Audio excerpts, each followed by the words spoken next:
네, 계속해서 심층 분석으로 대받고 싶은 이어가 보도록 하겠습니다. 외환은행이 외국 자본 론스타에 팔린 지 9년 만에 하나금융지주라는 새 주인을 맡게 됐습니다. 그동안 우여곡절이 많았던 만큼 앞으로의 행보에 대해서 관심이 쏠리고 있는데요. 어떤 변화를 예고하고 있는지 이분과 꼼꼼히 체크해 보도록 하겠습니다. 네, 알바트로스 투자자문의 신승용 대표 나오셨습니다. 안녕하세요. 네, 안녕하십니까. 네, 금융위원회가 하나금융지주의 외환은행 인수를 확정 지으면서 앞으로 업계 판도 변화에 대해서 예의주시하고 있는데요. 일단 어떤 시너지가 있을 수 있을까요? 네, 일단 말씀하셨던 대로 지난 27일이었죠. 금융위원회에서는 하나은행의 그 외환은행 인수를 확정을 시켰습니다. 인수대금 총 3.9조 원으로 평가가 되고 있고요. 3.9조 원으로 총 이제 그 지분 51.02%를 인수하는 그런 조건이 될 수 있을 것 같습니다. 이렇게 되면요, 외환은행을 포함한 외환은행이 거느리고 있는 자회사 13개를 포함해서 총 이제 그 하나금융의 13개 회사도 손자회사로 편입이 되게 되고요. 하나금융 지주 밑에 하나은행 그리고 외환은행이라는 두 개의 큰 거대 은행이 새롭게 탄생을 한다. 이렇게 말씀을 드릴 수 있을 것 같습니다. 지금 현재 그 4대 금융지주 회사가 우리 시장에 있습니다. 그 중에서 총 이제는 그 하나금융지주에서 외환은행 인수를 함으로써 자산 순위로 따져서 2위로 이제 그 도약을 했고요. 총 자산 366조 원으로 2위가 되고요. 점포수로 따지면 한 1,009개 정도 되면서 점포수도 역시 KB금융지주에 이어서 두 번째. 다만 이제 그 해외 점포수에는 24개 나라 36개국의 점포가 이제 그 배치를 하게 되면서 1위로 도약을 하는 그런 그림을 그리고 있습니다. 큰 그림에서 보면요, 지금 현재 시장 내에서 여러 가지 논란이 있을 수 있습니다만은 론스타의 입장에서 본다면 9년, 약 한 8년 한 6개월 정도 되겠죠. 총 수익률 한 216%로 이제 그 평가가 되고요. 네. 지난 그 제일은행, SC 제일은행을 인수를 했던 뉴 브릿지 캐피탈은 5년간 약 한 230%, 그리고 한미은행을 인수를 했던 칼라일 그룹 같은 경우는 3년간 147%라는 총 수익률을 거둬가면서 이번 이제 그 론스타의 그 총 수익률 216% 역시 큰 그림에서 우리 국내 자본의 해외 유출이라는 그런 논란으로 빠질 그럴 가능성이 있겠다, 이렇게 염두를 하시면 될 것 같습니다. 네, 론스타 이번 외환은행 인수로 인해서 4조 6천억 정도를 지금 챙긴 것으로 보도가 되고 있네요. 하나금융은 앞으로 5거래일 내에 론스타 측에 인수 대금을 지불해야 되는데 자금 마련은 어떻게 진행이 되고 있는지도 궁금하고요. 또 재무 건전성에 좀 부담이 될 가능성 없는지도 봐주시죠. 네, 일단 지금 현재 그 5일 이내에 그 인수 대금 잔금을 다 지급을 해야만 하는 그런 조건이 지금 붙어 있는 상황입니다. 그 5거래일을 하면 이번 주 금요일이 되겠습니다. 2월 3일 이내에 인수 대금 3.9조 원을 총 지불을 해야 되는데요. 아까도 말씀을 드렸다시피 주당 11,900원에 총 지분 51.02%를 인수하는 그런 조건입니다. 5조, 지금 이미 그 시장 내에서는 하나금융지주가 5조 원대 인수 금액을 이미 마련해 놓고 있는 것으로 이렇게 알려지고 있습니다. 자체 조달한 금액 총 2.2조 원이 이미 조달해 놓고 있고요. 지난 초였죠. 작년이었죠. 유상증자를 통해서 1.3조 원. 이미 그 당시에 이제 그 하나금융지주의 주가가 크게 출렁거림도 나타났습니다만 일단은 유상증자가 성공리에 마무리가 되면서 1.3조 원을 마련을 했고, 또 이제 더 나아가서 회사채를 발행하면서 이제 1.5조 원을 이제 추가적으로 마련하는, 그래서 총 지금 이미 필요 자금 이상의 자금인 5조 원을 마련해 놓고 있다, 이렇게 지금 알려지고 있습니다. 큰 그림 쪽에서 이제 본다면 이러한 그 인수대금 어찌 보면 그 재무 건전성에 부담이 될 가능성 없지 않아 있다라고 말씀을 드릴 수도 있겠지만요, 큰 그림에서는 그렇게 부담될 요인은 아니다라고 평가를 할 수 있을 것 같고요. 오히려 지금 현재 차원에서 외환은행과 하나은행을 바라보는 관점, 이 부분은 오히려 그 인수의 관점이 아니라 지금 현재 그 유동성 장세라는 큰 그림에서의 그 금융업종 전반적인 금융업종에 대한 관심, 이쪽으로 좀 보시는 것이 오히려 좀 해석을 좀 달리할 필요가 있겠다, 이렇게 생각이 됩니다. 네, 일단 인수자금은 충분히 마련이 돼 있는 상황이네요. 그렇다면 인수 하면은 시너지 효과가 지금 예상이 되고 있는데 시너지 효과가 나타나기까지 풀어야 할 과제라던가 또 리스크 요인이 있다면 어떤 게 있을까요? 일단 뭐 가장 큰 그림 두 가지를 생각을 해봐야 되겠죠. 어떤 그 업무의 효율성 부분, 두 회사가 합쳐지게 되면 아무래도 그 효율성 문제, 그리고 이제 시너지보다는 처음에는 이제 불협화음이 아무래도 많이 나타날 가능성이 높아지는데, 그리고 중복된 어떤 그 조직의 편제라든지 이런 부분을 이제 합쳐야 되는 어떤 그 구조 조정이 필수 조건이다라고 말씀을 한마디 드릴 수 있을 것 같습니다. 이에 따라서 이제 그 인력 효율성, 그리고 또 하나의 문제가 임금 격차가 외환은행이 상대적으로 하나금융지주에 비해서 상당히 높은 그런 편입니다. 이 부분을 어떤 방법으로 해소시켜 나갈 것인가가 지금 결국은 어떤 그 인력 효율성, 그리고 전체적인 조직의 시너지를 극대화시키는 하나의 큰 과제다, 이렇게 말씀을 드릴 수 있을 것 같고요.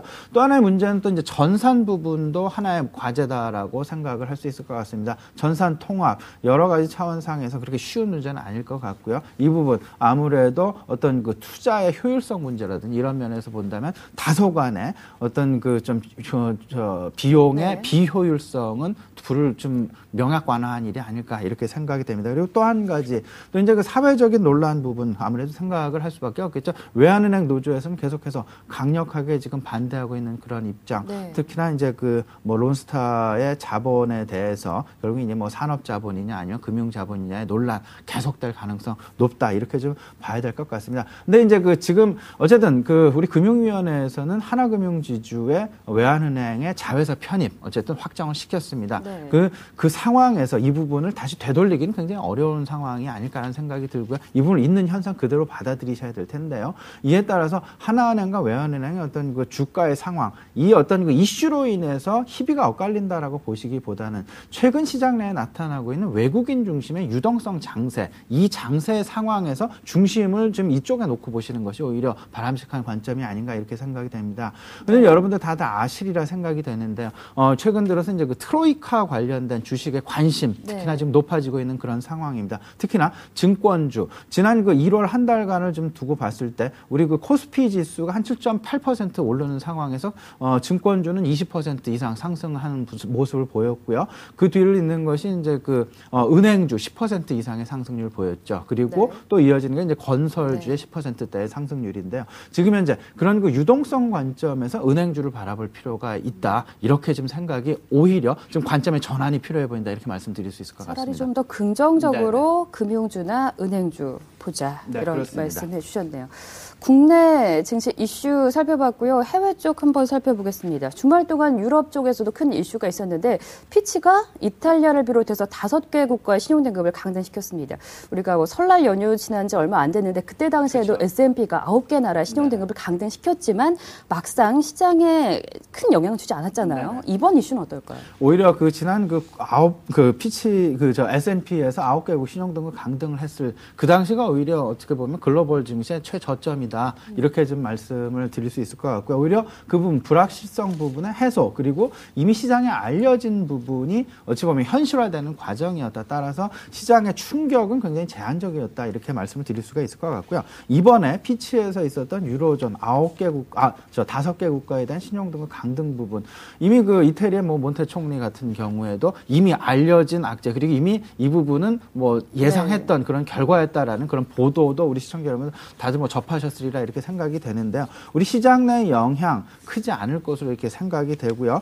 지금 상황들 1단계, 2단계 각각해서 5개 국가에 대해서 신용등급 강등을 했지만 지금 오히려 시장의 관심 부분이요, 불확실성의 해소 부분이라고 보시는 것이 좋을 것 같고요. 지금 현재 어떤 이슈들이 중요한 것이 아니라 제가 개인적으로 생각하기에 투자 심리가 어떻게 움직이느냐가 오히려 더 중요하다. 따라서 그러면 투자 심리의 움직임을 어떻게 빨리 캐치해내느냐가 가장 중요한 부분일 것 같은데요. 이 부분 계속해서 말씀을 드리고 있습니다만은 유로존 국가들의 국채 금리, 이 국채 금리가 어떤 방향성을 가지고 움직이느냐에 그에 오히려 관심을 가지시고 시장의 투자 심리에 읽는 그런 관점이 좋다라는 생각이 들고요. 큰 그림에서 보신다면요, 유럽 시장의 지난주 금요일 마감 부분 상승으로 끝났습니다. 상승으로 끝난 이유, 이렇게 보셔야 됩니다. 미국 FOMC에서 유동성을 계속해서 지속적으로 공급하겠다는 그런 의지 부분을 확인을 하셔야 될 것 같고요. 미국 시장이 좀 하락 반전하였던, 약보합 반전하였던 그런 이유, 가장 큰 부분은 또는 GDP의 시장 전망치를 하회하였다라는 부분, 이 부분은 좀 평가가 될 수 있을 것 같은데요. 큰 그림에서 보신다면 지금 미국 그리고 유럽 쪽에서 유동성이 계속 되고 있다라는 것, 그런 와중 속에서 그런 가운데서 간헐적으로 나타나는 경제 지표의 그 좋은 점과 나쁜 점이 시장 내에 간헐적으로 지금 영향을 주고 있다라는 것. 따라서 큰 그림은 유동성이라는 쪽에 좀 보셔야 되고요. 이를 좀 약간 좀 시장에 일시적으로 좀 움직일 수 있는 요소들은 경제 지표일 것이다. 이렇게 보시는 것이 좋겠다. 따라서 큰 그림 유동성을 보는 잣대는 뭐니 해도 금리라는 부분 시청자 여러분 꼭 좀 염두하셨으면 좋겠다. 이런 생각입니다. 네, 계속 지금 시장의 이런 이슈보다는 유동성적인 측면을 보자 이런 말씀이신데 올해부터인가요? 좀 이런 악재성 뉴스가 나와도 시장에서는 좀 긍정적으로 받아들이는 분위기고요. 투자 심리가 좀 좋아지는 그런 분위기 나타내고 있습니다. 또 그럴 만한 것이 아무래도 외국인들이 계속해서 그렇겠죠. 좀 매수를 하기 때문이 아닌가 싶은데 뭐 외국인들이 국내 증시에서 매매를 하면서 얻을 수 있는 차익이 주식 매매를 통한 차익이 있을 거고요. 그 다음에 환차익 메리트가 좀 있을 겁니다. 환율을 지금 뭐 금리도 보자고 하셨고요. 환율도 봐야 될 것 같은데 6거래일 연속 하락한 이후에 지난 금요일장 소폭 오르면서 마감이 됐더라고요. 1원 20전 오르면서 1123원 20전에 마감이 되는 모습이었는데 환율과 연계해서 외국인들 매매 동향은 어떻게 전망해 볼 수 있을까요? 지금 시청자 여러분 이렇게 좀 생각을 하셔야 될 것 같습니다. 지금 최근 들어서 외국인 12거래일 연속 순매수 행보를 보이고 있습니다. 이 부분 보시면요. 지금 뭐 고유경 앵커 말씀하셨다시피 지난 금요일 소폭 상승을 하긴 하였습니다만 그래도 1130원대 아래에서 지금 계속 거래가 유지되고 있다는 점. 그 1124원 우리가 이때까지 사실은 1150원 밑으로 내려갈 거라는 생각을 그렇게 많이 하지는 않았던 것이 사실이었습니다. 근데 지금 이미 우리 환율 원화 환율의 강세가 계속해서 지금 신년 들어서 나타나고 있고요. 이 부분은 원화의 환율뿐만 아니라 아시아권 종합적으로 봤을 때 위안화를 비롯한 아시아권 국가들의 종합적인 어떤 환율의 강세로 이제 그 생각을 하셔야 되는데요.